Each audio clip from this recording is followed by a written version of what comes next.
Sud Radio, tous au jardin. Avec Valérie Chancel, responsable des pages du Jardin des chasseurs français. Bonjour Valérie. Bonjour Laurence. Oui, j'adore son petit vase. Son petit vase tournesol. Eh ben oui, là vous êtes totalement raccord les filles, parce que le numéro de mai du Chasseur français vient de sortir en kiosque avec à l'intérieur un dossier jardin de 4 pages consacré au tournesol et notamment à toutes ces astuces pour réussir les semis, pour protéger les limaces du vent. Et pour l'occasion, Valérie, vous avez trouvé une reine, Emma. Emma, vous l'appelez la reine des tournesols. C'est qui Emma en fait ? Alors Emma, c'est une jardinière écossaise qui vit dans un petit village savoyard qui s'appelle Beauzelle, qui se trouve au-dessus de Moutier. Et alors, elle a un jardin qui est bordé de tournesols géants, mais vraiment qui attire l'œil. Et donc, je suis allée la trouver parce que vraiment, son jardin est exceptionnel. Et elle cultive des tournesols depuis qu'elle est toute petite. Elle a commencé en semant, tenez-vous bien, les graines de tournesol qu'elle donnait à ses gerbilles quand elle était petite. Et ça poussait. Donc, depuis qu'elle est toute petite, voilà, elle sème des tournesols, c'est devenu une pro. Et j'aime dire, comme elle a embrassé la nationalité française, donc la nationalité de notre roi Louis XIV, que voilà, elle est très fière de réussir ses plus fidèles sujets, puisqu'on appelle les tournesols, on les appelle aussi les soleils. Voilà. Ah, voilà. Elle a une technique, Emma, pour semer ses tournesols. Oui, alors elle a des graines des semis spontanés dans son jardin, c'est-à-dire que ça repart d'une année sur l'autre. Oui. Les graines de sol sont reproductibles, sauf si vous prenez des variétés HF1. Mais elle, ce qu'elle fait, elle les sème entre 2 couches de papier essuie-tout humide dans une assiette, au soleil, chez elle.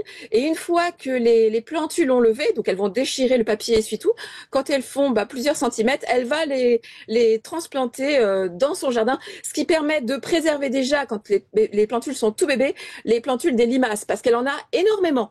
Ah. Alors elle a un petit truc. Alors, donc déjà, elle sème avant de parler de sa petite technique pour les limaces, elle sème donc les variétés qu'elle récupère sur ses capitules, sur les inflorescences en fait de l'année précédente. Si vous voulez des tournesols un petit peu plus particuliers, par exemple, vous avez Sunspot qui est nain. C'est quoi ? Sunspot, c'est une variété de tournesol qui fait 40 cm de hauteur. Donc celle-ci, vous pouvez la semer pour vos jardinières. Vous avez aussi des tournesols géants de Californie qui sont doubles. Donc ils sont énormes. Vous avez le tournesol à fleurs géantes traditionnel, et vous avez aussi les tournesols d'automne qui sont plus rouges. Voilà. Donc si vous voulez des variétés un petit peu plus particulières, là il faut se tourner vers les grainetiers. Donc là je les ai prises chez Villemorin, donc villemorin-jardin.fr pour ceux que ça intéresse. Alors comment on protège les tournesols, notamment qui peuvent se casser avec le vent? Ça reste fragile quand même, les tournesols. Alors là, elle les attache à son grillage. Et alors là, je préconise vraiment de faire un petit nœud en 8. C'est-à-dire quand vous regardez votre nœud, il se croise entre la tige et le grillage, ou entre le tuteur, pour pas cisailler la tige. Et si jamais elle se casse, alors ce qu'Emma a bien remarqué, c'est qu'avec du scotch que vous achetez au rayon électricité, vous remettez les 2 morceaux l'un sur l'autre. Vous avez tous les dessins techniques de Dominique Léca dans Le Chasseur français, c'est expliqué.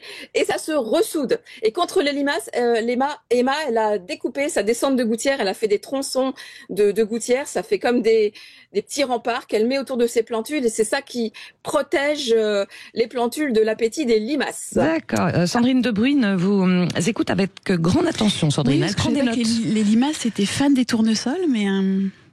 les plantules, elles adorent. Et pour finir, Laurence, je voulais donner une petite idée de cadeau pour la fête des mères. Ah oui, ça approche la fête des mères. C'est quand la fête des mères déjà ? C'est le 25 mai. Oui, voilà, merci. Et alors, une idée de cadeau pour la fête des mères, tiens. Il y a Sprout World. Alors, Sprout.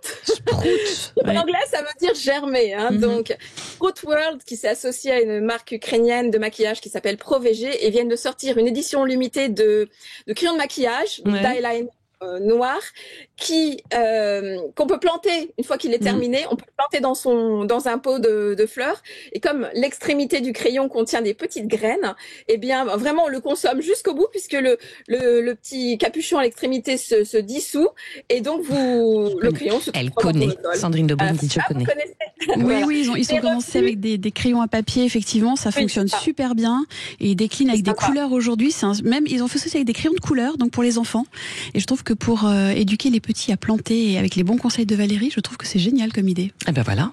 Pour la fête des mères. Ça coûte moins de 10 €. Donc, et les revenus sont reversés aux hôpitaux ukrainiens. Et ben voilà. Ben en tout cas, merci beaucoup Valérie. Puis peut-être donner le nom, peut-être le site internet. C'est sproutworld.com ou alors si vous tapez eyeliner tournesol sur Amazon, vous trouvez. Voilà. Et le numéro de mois de mai de Chasseurs français en kiosque avec tout sur les tournesols.